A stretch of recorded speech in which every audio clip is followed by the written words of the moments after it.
children today are under a very unique kind of pressure with the digital era, with tech-heavy, games, or everywhere you look, there's an algorithm that is feeding you a reality that is not reality.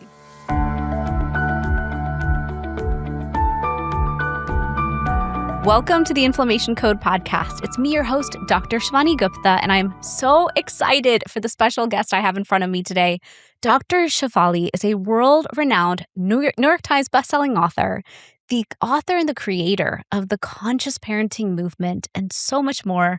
I'm so excited to have you on the podcast today. It's such an honor. I'm excited too. So let's kick off with what inspired you to even create this worldwide movement around conscious parenting? Well, really, I was inspired by my own journey in motherhood, and I saw how unconscious I was being. So that was one of the biggest wake-up calls of my life.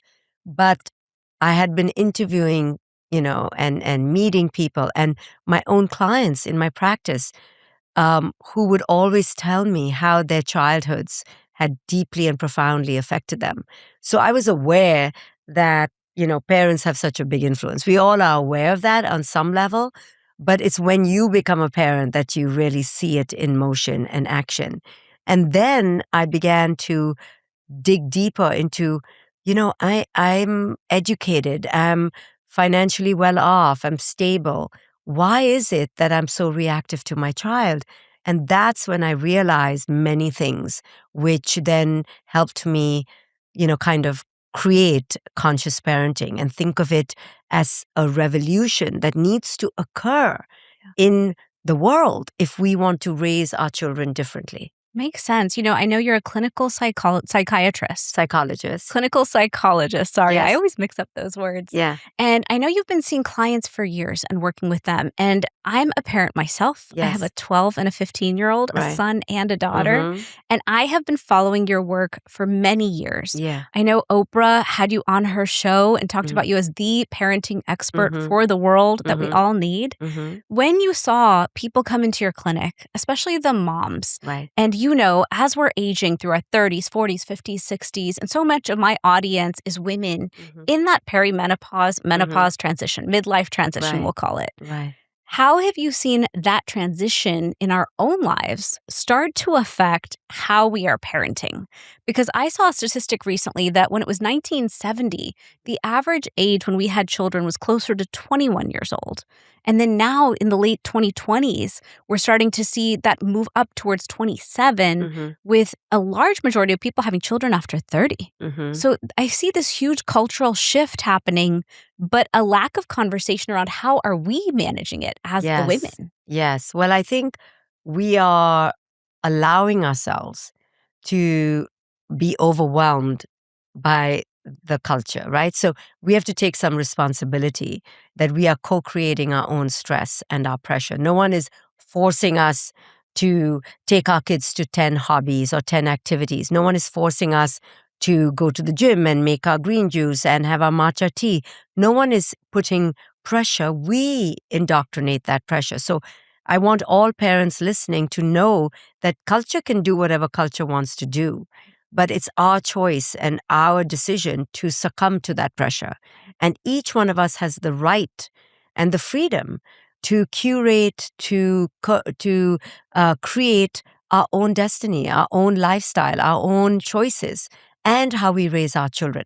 So we put so much pressure on our children because we feel so much pressure. True. Especially the woman. She wants to be all things to everyone. She wants to be the boss babe and the trad wife and the philanthropist and the gym girl and the clean eating girl and the sun salutation yoga chick. She wants to be everything and an amazing mother. So, of course, that energy that she puts on herself, she will put on her children. True. Because she wants to be perfect. She wants to be a superstar. She therefore has to, by definition, raise perfect and superstar children. So imagine the pressure the children feel as a project of their mother or their father. Sure. So conscious parenting is about becoming conscious of how we use our children And people don't like it when I say this, Right. right? Of That we course. can use our children. But we are unconsciously, not consciously, using our children to boost ourselves, to make ourselves feel better, to fulfill our expectations, to fulfill our fantasies. And becoming mindful of that shifts the paradigm, shifts the connection, because at least you then release the pressure of them. And then you do the next step, which is you trust them to evolve according to their own authentic spirit. This doesn't mean you stop guiding them, but you stop controlling them. Right. But isn't that difficult to do? I mean, I think what you're asking is a revolution in the parent's life for them to become a more evolved human being. Yes, and it is the hardest thing in the world Yeah. to create this inner revolution, Right. to not see your children as a trophy, a puppet, a brand ambassador, Right. to see them as human beings in their own right. It's so Absolutely. hard because we see them as an extension of us. Sure. They came from our body. Right. So, of course, we control them. No, we own them. Yeah. So it's very hard to do this kind of almost like a mirror game of like, see me, catch me, do you see me, do you see me not? Because on one hand, we're fully in charge, Right. and then conscious parenting is saying, but don't be in control. Right. So how can you be in charge if you're not in control? Right. And what's the difference? And parents have a really hard time with that. You know, I have an example of this. When my child was little, she was, children have so much time on their hands. Yeah. And I do feel like you have so much control when they're little. When they're little. And you can control like the pattern of which way they go. And I thought, I'm an environmentalist. So we should do environmental things. I want to raise good citizens of the world. Right. I want to raise cultured beings. This is Right. important.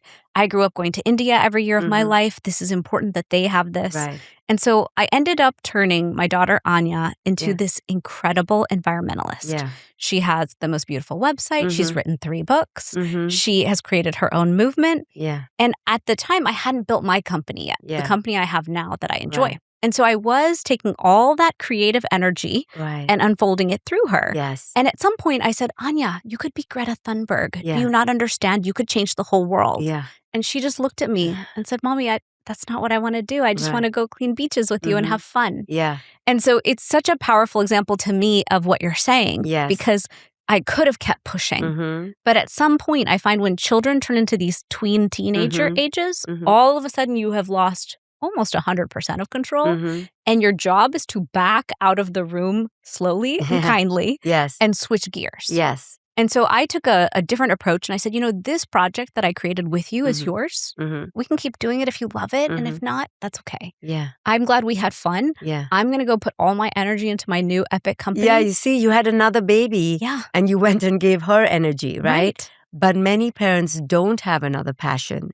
Their passion is producing, trophies out of their children. Okay. Their children is their master's degree, is their PhD.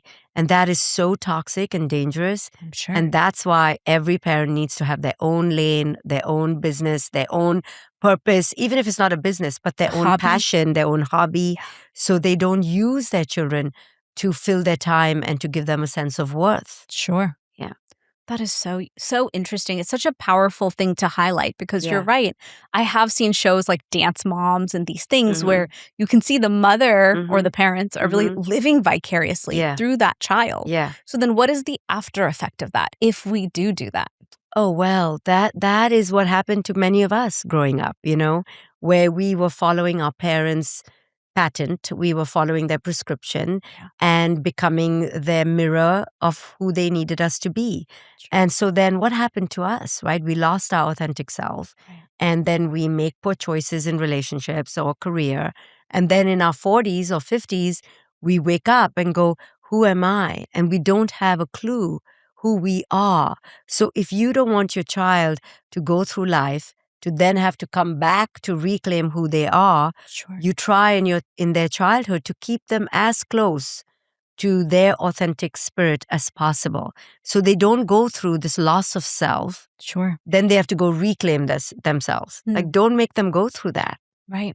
You're right. I mean, I am Indian, and in my culture, in our culture, and I'm sure so many of the different diverse cultures out there, that is a pattern. Like people make fun of Indians that you have 3 choices in your career: doctor, lawyer, or business, or engineering, really.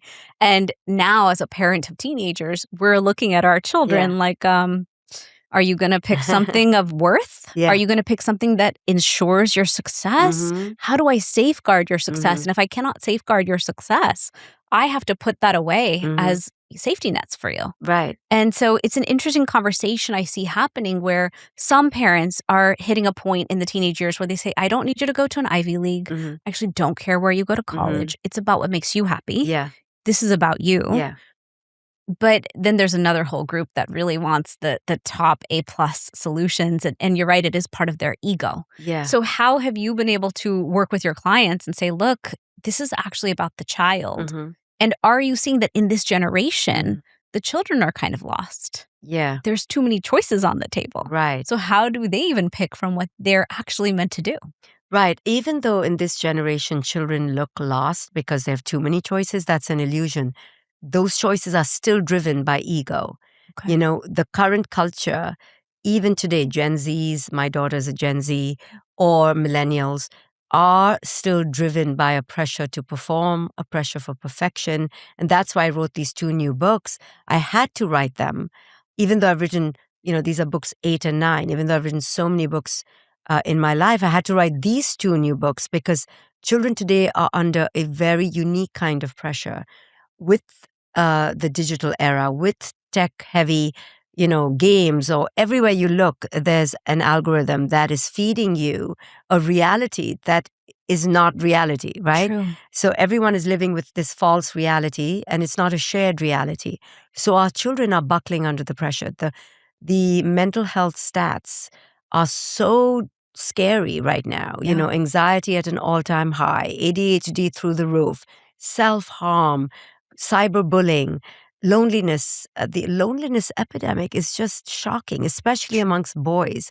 And suicidality, not attempts, real, successful suicidality is on the rise, especially in our boys. So boys are suffering. And of course, our girls are buckling under pressure. And so we as parents have to learn to adapt to what's happening right now. We can't parent the way we used to. We have to know what the red flags are for today and then have a blueprint to move forward. So in these 2 books, I've provided all the red flags to look for, and every chapter then has conscious parenting tools. Nice. Because parents need the tools. Right? They need to know what to do. Okay, my kid is being cyberbullied. What do I do? True. Or my kid is gaming all the time. Or my kid is being predated online. Sure. So I give you language and I give you the tools. And having awareness and a blueprint empowers you. True. So I wanted my books to be empowering because parents are feeling so helpless, like they don't know what to do. It's true. I mean, we're living in a society where once we've given them iPhones, my kids have iPhones, iPads, laptops, and then school laptops. Yes. So really, at what point can you take that much tech away? Yeah. It's available. Yeah. I remember when they were little, I could shut off the Wi-Fi and say, okay, it's summer camp. You're home. The housekeeper and whoever's nanny is there for you, you'll be fine. Right. But now you truly cannot take the tech away because they could change the Wi-Fi passwords themselves and finding a device somewhere. You have to unplug TVs at this point. But I love that you wrote these 2 books. I have a son and a daughter. Yes. So I need both books. Yes. And I do feel like each has such different struggles. Don't they? Tell us about it. When what you do have you feel are the core struggles for your boys if you're 2 and 2 for your girls? For my daughter, I feel like there's such immense pressure. Yes, to pressure be is the right successful. word. Yes. It's like this demand of what is your career going to be? Are you going to be like daddy in his career or are you going to be like mommy? She's like, well, I'm going to follow daddy's career, but mom, I'll take your company when you go, which is interesting. I plan to live till 100, Anya. I'll be here. But the other one is definitely this pressure around friendship. Yeah. I think kids nowadays, I don't know if it's that they are dysregulated. I don't know if it's a post-pandemic issue, but I don't see these thriving, deep, fun friendships anymore. It's almost like if you're an introvert, friendships are just 100 times harder. Yes. You don't have that one person who's yours. Yeah. And so that's something I struggle with. So I push hard. I'm like, can I give you a play date this weekend? Would you Mhm. like Thai food with your friend? Mhm. How can I am your free driver. You tell me how I can make friendship happen for you. Right. I'm there for it.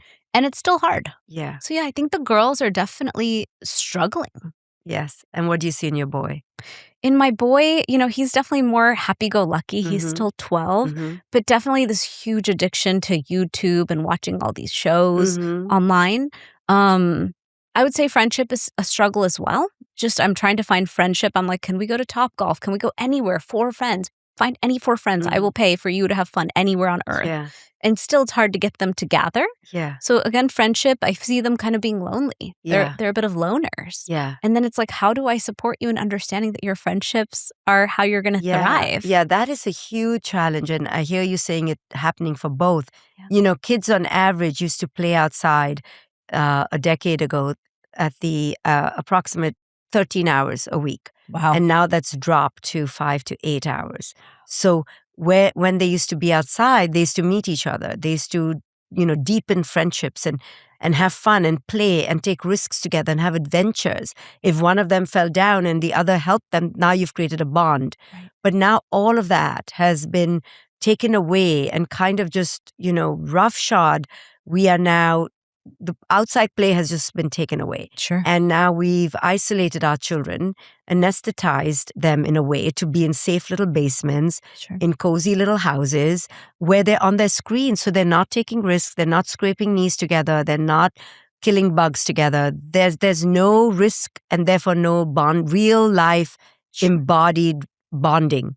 When you take risks together and you go through a journey together, even if it's just going through a tunnel together or going into a new area together or climbing a tree together, you bond. True. But now they're bonding virtually. There's no real risk. There's no real challenge. True. And it's a great disservice to our children. I mean, I cannot tell you how much. More to our boys than to our girls, because boys are physical. Right. They need to be outside. They need to be having adventures and testing themselves. So the two things I'll tell you are, number one, for girls, pressure is the key word. And for boys, it's overstimulation. Okay? So girls are feeling too much pressure to be all things. The perfect friend, the perfect daughter, the perfect career girl, look perfect, act perfect. And she is absorbing these messages and feeling a lot of intense perfectionism pressure and performance pressure. Yeah. For boys, they are being inundated with these videos and gaming and constant scrolling that is attacking their dopamine centers, and their testosterone is needing a high stimulation, but in the wrong way. They actually need to be outside running and testing themselves physically. So the two challenges I'll give you, or the two invitations, are for your girl. What can you do at home to actually reduce the pressure?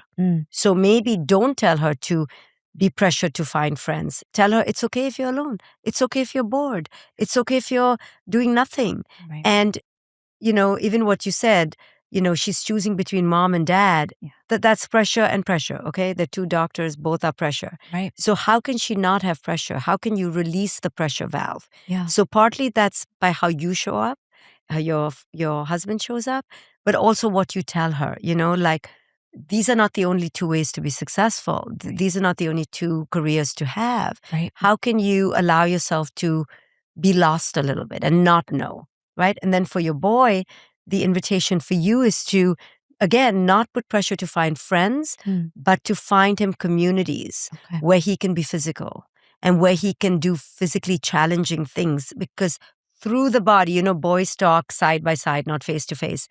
Through the side by side, he will make friends. Interesting. You just said boys talk side to side. Mm-hmm. What does that mean? Well, they need to engage together, shoulder to shoulder, in a common activity. Wow. So if, with your husband too, like instead of talking face to face, you can do a puzzle with him or cook side by side, or when you go on a drive or play basketball. That's how men connect. That's how boys connect, because they're not so, into their emotions in the way women are, because we have oxytocin and we bond through how we feel. Boys bond through how they do, how they perform, how they conquer and conquest and seek adventure together. That's testosterone. Got it. Mm-hmm. It makes sense. When I was younger, we lived in Houston, Texas, my sister and I, and we would just go outside and we would befriend our neighbors, and then we'd go biking to the ditch that was behind the neighborhood. And you're right, we'd have all sorts of adventures and scrape our knees and develop these deep friendships. And we were not worried about, pedophiles and all these things. I won't let my kids walk a block away from my house alone without AirTags and iPhones because I'm worried. Right. And my husband says if we do not give them freedom, they will never learn. Yeah, they won't take risks. And if they don't take risks, they won't see that they're resilient. They won't see that they're competent. So in a way, we're living in the most luxurious time, but in the most anxious time. So putting those AirTags and following them on the phone is actually not reducing your anxiety. Sure. It's just maybe giving you this false sense of safety, but you're still checking. Right. You're still on your phone. Yeah. You need them to reply right away. Yes. And if they don't, so you see the anxiety hasn't gone. It's just being disguised and managed. Right. Yeah. So interesting. Going back to the beginning question I asked around women in midlife who are raising children. Yes. Because most of the clients I work with from an Ayurvedic perspective, most of the people I work with from my supplement line when it comes to turmeric and their joint pain, everyone I talk to is in the midlife. Yes. And I am seeing so many more women around me. It's interesting. You hit your 40s and you've got so many of us who have the teens. But you also have so many of us who have kids in kindergarten. Yes. And there's such a spectrum there. It's incredible. And so your topic of conscious parenting and really coming in with an evolved self and understanding that we are the climate, we are creating this nervous system of energy around our children is such a powerful reminder. Yes. But how do women going through midlife who are really being put into a tailspin around their own energy and health, how do you guide them to better navigate themselves while navigating these children? Yeah, well, just reminding them or mirroring for them how they have been caught up is swirling all these plates, wearing all these masks, performing perfection and happiness and success in their own lives, and reminding them that they deserve to pause and to release, shed the masks, and to know that they are worthy without all that performance pressure. So when they give themselves the permission to shed the masks, then they will remember who it is they are. And a woman who's in touch with who she is authentically will never abduct her child from who it is her child is, because now she's tasted her own authentic power.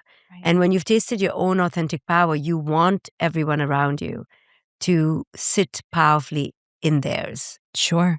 So it's about the mother coming back home to herself. Okay. And when she comes back home to herself more and more, she will not, abduct her child from their internal home.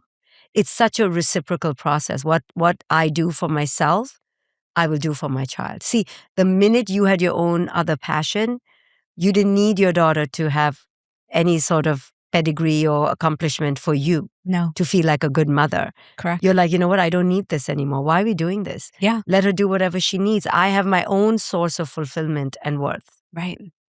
So are you saying that a lot of the reason why we put so much energy, there's so many different types of moms out there. And I have like a big in-law family in South Florida where I live.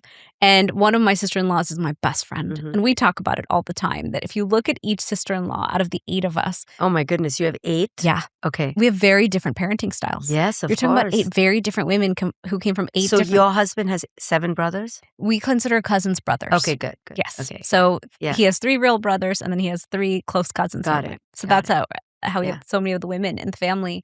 And it's interesting because we all came from different backgrounds.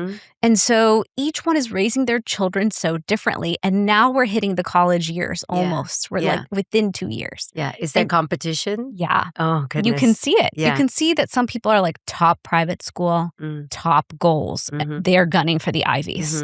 You see some who are just too busy. They're both physicians and they don't have time as much to raise the kids. Right. But the kids are turning out wonderful. Okay. And are hitting Ivies themselves through own accomplishment and self-drive. Amazing. And then some of us are so involved. We took Mhm. this huge step back in our careers Yeah. to get involved and raise these like evolved, conscious, beautiful children. And then now we hit the teenage years and we're starting to wonder, did we have any positive impact? Do Yeah. we have any control? Right. What were we doing?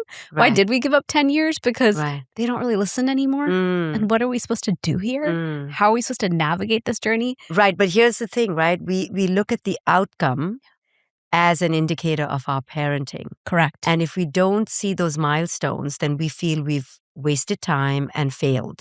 True. So then we go back and we regret ourselves, right? So Yeah. now we were conscious, so we were easygoing. We let our children have a good childhood, playful childhood. But now in their teen years, they're not showing anything, right? And they're not living up to a standard. But the other kids who were super controlled, super managed, like super trained, Right. they are like hitting all these milestones. So you're like, wow, maybe I should have done it that way. Right. But that's where you have to really sink in to the trust of why you did what you did. And you have to remind yourself that you're not raising a human doing, you're raising a human being. True. You're not raising a performer. You're raising a person who belongs to themselves. That next kid who is hitting all those milestones and super A+ kid, he may not or she may not belong to themselves. But your kid may not be hitting outside goals, but he or she really belongs to herself. Right. And so you have to ask yourself, what it's a trade-off Yeah. sometimes. Yeah. You Like know? which one matters to you? Which one matters more? Yeah. And you have to really stand by that. Right. And you can't allow competition or comparison to kind of shake you. Right. You know, I see some of my daughter's friends making like 6 figures, even close to 7, at 24, 25. Wow. And then you begin to wonder, what did I do wrong? Why couldn't my kid be doing that? Right. Wow, if I had pushed my kid, if I had, trained my kid to be more money-minded, more externally focused, more driven. Sure. But I didn't, me personally, do that. Yeah. But I knew all along why I wasn't doing it, because those things didn't matter to me. So I can't bait switch later, Sure. Of course. You have to stick by a philosophy and you have to run it all the way through. Right. And No, it's stand true. by it, you Yeah. know? It's true. My best friend and I, we talk about that all the time, that it's really about children who are kind and confident and giving and know how to enjoy life. Mm-hmm. It's not about these external successes, Yes. because as a family, we all have all the external success. But that doesn't necessarily mean that each person or each Yeah. spouse is fulfilled. Yes. But she and I are so fulfilled Yeah. because we're entrepreneurs Yeah. and we got to take time to enjoy our kids when we Yes. raise them. So Yes. it's like this perfect balance. Yeah. And I feel like when you hit your 40s, at least for me, I've hit my mid-40s, everything is working out beautifully. Yeah. The book came out, Yeah. and the supplements. I get to do Yeah. everything I'm passionate about. Teach the whole world Ayurveda. Amazing. That's my Amazing. goal. Yeah. And so now when I look at my children, I'm like, I hope in this life you get to reach what your passion and life Yes. mission is, your Yes. dharma, Yeah. as early as possible. Yeah. But you can't. And if not, But you can't decide what that is, no. or if they are meeting it, or let me tell you Yeah. that they even need to. Right? See, again, we think that children need to find their purpose, Right. and we need to manifest our purpose. But here's the deeper truth: there is purpose in everything we do. Mm. Purpose is being here now, and being in our bodies, and being in the present moment. So we can't really decide what qualifies as purpose, Sure. right? And we do. We have a very superior attitude around what is purpose. True. Basically, purpose is something that looks good on paper, that looks good in public, that has an image, a status, right? But purpose actually is none of those things. Purpose is feeling connected to what you're doing here and now. That's it. So if your kid is feeling connected to what they're doing here and now, right? And I can almost hear the dissidence that people saying, oh, well, Dr. Shefali, my kid is very happy sitting on his couch doing nothing. He's connected to doing nothing, Exactly. right? Talk about that. Well, he's not connected. Nobody can be connected to doing nothing. It's about being connected to what you're doing, but you have to be doing, Right. right? Or if you're being, then you have to be connected to the being. Right. But if you are just sitting there zombied, distracted and scrolling is, you cannot be connected to scrolling, because scrolling is numbing. Correct. So you cannot be connected to numbing, because they are, an oxymoron. You Right. cannot. So scrolling, video gaming endlessly is escapism. Sure. It's dissociation. So you cannot say my kid is connected to being dissociated because that doesn't work. Correct. So we have to notice that the kid is dissociated. And dissociated children are not evil children. They're not even unmotivated children. They're just disconnected from life. Right. And they are actually tragic, right? So we have to have compassion for them. Because many parents will say, I'm so tired of my kid just sitting on the couch. Look at my loser kid, right? But we have to change the frame. That is not a loser kid. Loser kids don't show effort. Lazy kids don't put in the time or the focus. Sitting there like a zombie scrolling is not a loser or lazy. That kid is drowning and he is choosing to numb or she's choosing to dissociate.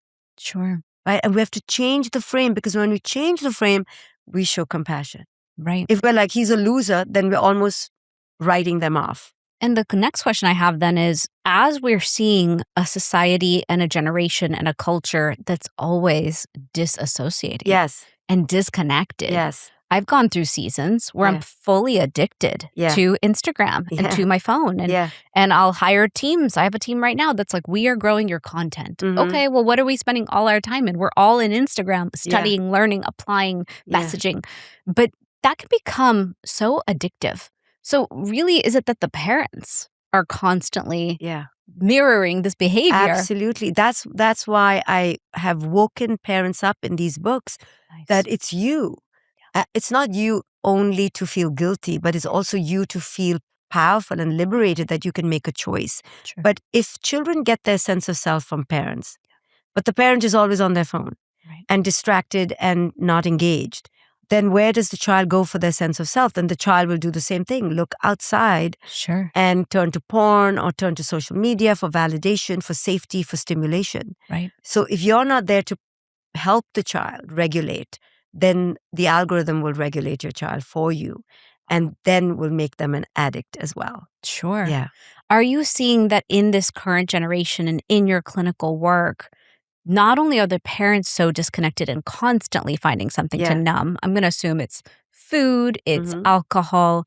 From what I see, I mean, there's so much inflammation because we're reaching into the food category. Or there's a flip side to that. There's the perfection. So there's orthorexia, spending, 5 hours a day on self-care, exercise, and that perfection line of interest. And or reading. This year I found a few months where reading books was the only thing that would help me just disconnect from the stressors of a book launch and everything else happening. So are we doing that and thus the children are doing it, and we have to learn as parents how to be more connected? And what if the parent never had that mirrored for them? So then how are you able to coach parents to make this shift in their lives? Right. When I show them that even a few small changes a week. So the other day I helped a parent just understand that all she needed to do was join her son on his video game, like play with him. And she's like, oh, I can do that. Yeah. I've been spending hours fighting with him. Why don't I just play with him and use that as connection? Sure. Right? Then another parent, I said, you don't have to say a word. You don't have to think of a thought. You don't have to cheerlead or organize. Just go on a 15-minute walk, but hold your teen's hand. And she said, okay, as long as I don't have to say anything. I said, you don't have to say a word. And your teen, tell your teen it's just to walk and hold hands. And then if you feel like hugging them or giving them a kiss, but don't say a word. So she did it and she was like, it was the most powerful walk I've had because I could really feel my daughter. I could really sense her. Yeah. And she sensed my presence. And for the first time, the daughter felt not judged, not analyzed, not managed, and not lectured, right? Yeah. Give your child that, just your presence. Just walk with them. So easy things like this that can be done, but we don't think to do it because we think parenting has to be something extraordinary. True. But it's really in the ordinary moments of connection and presence and a lack of judgment, lack of scorn, comparison, pressure, right? Try to have a pressure detox day or a judgment detox day. Sure. Where for one day, no pressure. For one day, no commands. One day, no judgment. Okay. right? You'll Yeah. end up like going, okay, then I don't know what to say because all I do is command and judge and put pressure. I Yes. don't even know how to talk to my kid if it's not telling them what to do constantly. Correct. Yeah. Yeah. I mean, we're so used to directing Yeah. and leading and managing. I think of children as one more thing to manage sometimes. Correct. Like I have a business day. Yes. I have my life and my Yes. health, and I have to execute Yes. around you. Yes. Yes. My daughter will literally tell me things like, okay, I'm going to tell you something. Please don't add anything extra. Like, so she'll tell me like, oh, I ran 4 miles. And I normally would say, oh, that's amazing. Tomorrow, why don't you try 5? Right. I'll just say it, right? Yes. And I'm thinking I'm being an enthusiastic cheerleader. But no, I'm dismissing what she's doing in the present, right? So she used to tell me, it feels like what I'm doing is not good enough when you do that. Right. And I said, I can totally see that. Yeah. Because I'm constantly thinking of tomorrow and upping the ante Sure. and pushing you, but I call it encouragement. Sure. But she feels it like pressure. Right. And you have to take that feedback. Yeah. Yes, I can see how that feels like pressure. Right? So we have to be also listening to our children. Children are always speaking to us, either through their bodies or their words, but we're not paying attention. We're not reading the signs because we're so in our minds. True. And so distracted. It's true. And coming back to, my audience of women who I see as they're raising their children, and I'm surrounded by so many women doing so, it feels like we're going through a time period where the world is shifting so fast. Yes. How are we even supposed to keep the ground under us? Yes. Much less Yes. be this grounded energy for our children. So sometimes if someone close to me says, the children are just so crazy, they're so emotional this week. Yeah. I'll say, please go outside and put your feet in the grass. Yeah. Because you're the center of the universe. Yeah. Very good. If you control yourself. Right. But I'll tell you what women need. Women need a sisterhood community. Yeah. Right. So if people buy my book on my website, I give away 30 days of my free community for them. Yes. So you get 30 days of the community for free. It's not a free community, but it's a beautiful community, mostly of women, where we support each other. Amazing. And I think that's what's missing, right? We don't have a place to go to. Like you said, go to the earth. Yeah. The earth is actually our sisters. Right. We can be each other's support. True. And where you are, supported without judgment, where you can ask a question and not feel naked or vulnerable. That's what we're missing today. And the mother that you're talking about, that high-driven, competent woman, she's kind of feeling alone. She's feeling like she's the only one who's falling apart, or she's the only one who can't do it all. True. But no, once she comes into a sisterhood, she realizes she's not alone, that she is just like the others, and she may actually be quite extraordinary. Wow. Yeah. I love that. Once or twice when my children were little, I think it was in 2020 when they were sent home from school and we were magically supposed to become teachers and all these things, everything to the children, I called a parenting expert and said, hey, I need help. Yeah. Someone needs to fix these kids. Yeah.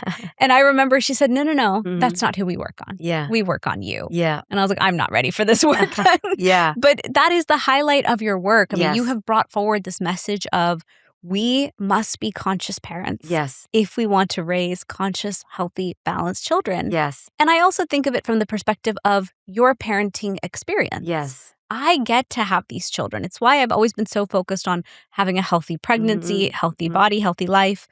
I get to have these children for the 30 or 50 years that we are together. Yes. Why wouldn't I want it to be a fulfilling, beautiful journey together? Yes. And so I know we have to wrap up. I wish I could talk to you for 2-3 hours. Thank you. Yes. But my final question to you is, as you've worked with people, is there a story or an experience that a patient had that really turned everything around for them, where it was one of these simple tools that you gave them? Oh, wow. Well, a mother came to me recently and her son had been leaving the house, 13-year-old boy, and he was part of this group called the Urban Explorers. So they were going into deserted train stations, subway stations, up high on built construction sites looking for adventure. Sure. Like a band of brothers, they would go out into the night, pack of wolves. But she was having a conniption, right? She was having a heart attack. Yeah. And she was deadbolting the door with furniture so he couldn't escape, so she would wake up. I mean, it gotten really bad. She was yelling at him, threatening to punish him, send him away. And she was a single mother. And I said to her, why don't you, on the next weekend, give him a map, and tell him to take you to all the places he goes to at night. Sure. And go with him and go have fun and, have an adventure. Sure. Put your sneakers on, pack a lunch, go see some sights and join his world. Right. And so she did it and she's like, oh my God, I had fun. Now I see. Right. But the more she began doing it, and I said, now every weekend, create your own adventures with your boy. Right. And then take him with his friends. And then you can follow behind with the mothers. And then you're all having adventures, but in a safer way. Right. So she contacted the other mothers and they began going out more. And I said, your son is trying to tell you he needs more adventure in his life. Right. He needs community. He needs more thrill. He's a thrill-seeking 13-year-old boy. Let's try to provide it for him in a safer way. I love that. Yeah. Yeah. So it's a way to really work with what's happening instead of working against. Because your children are trying to tell you something. They are so pure in a way and so close to their authentic selves. They just don't have the right way to tell you, but they're always talking to you. If you can remember this one thing as a parent, your child is always communicating to you, but it's not always with the words that they use. So it's up to you to dig deeper and find out what are they trying to communicate. So on the surface, this boy who was leaving in the middle of the night looked like a real derelict, defective, angry, rebellious, loser kid. Right. A punk kid, like who's going to be a drug addict. Like she had all these visions. Sure. But the deeper behaviors, I need thrill seeking. I need adventure. Right. I want to be challenged. Right. So once you look beneath the behavior, then you're like, how can I meet that need? Correct. And now you can connect to the deeper need beneath the behavior. Amazing. That's work we need to do for them and for ourselves. Yes.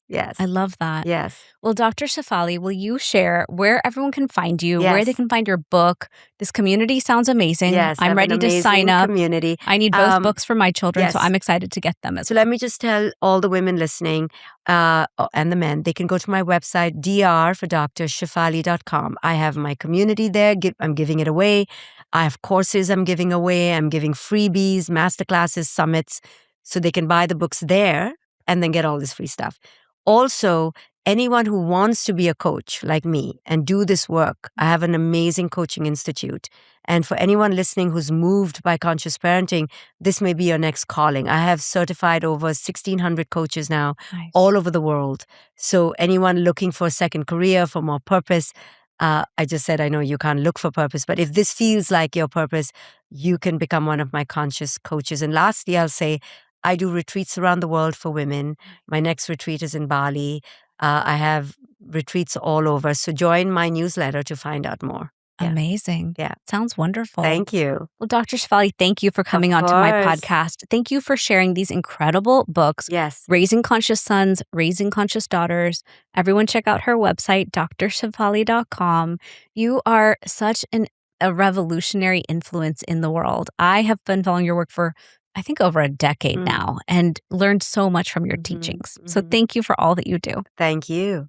And for everyone listening today to the Inflammation Code podcast, thank you for joining us. If you want more information about the podcast, you can visit my website at drshivani.com. Have a beautiful week and we'll see you guys next week.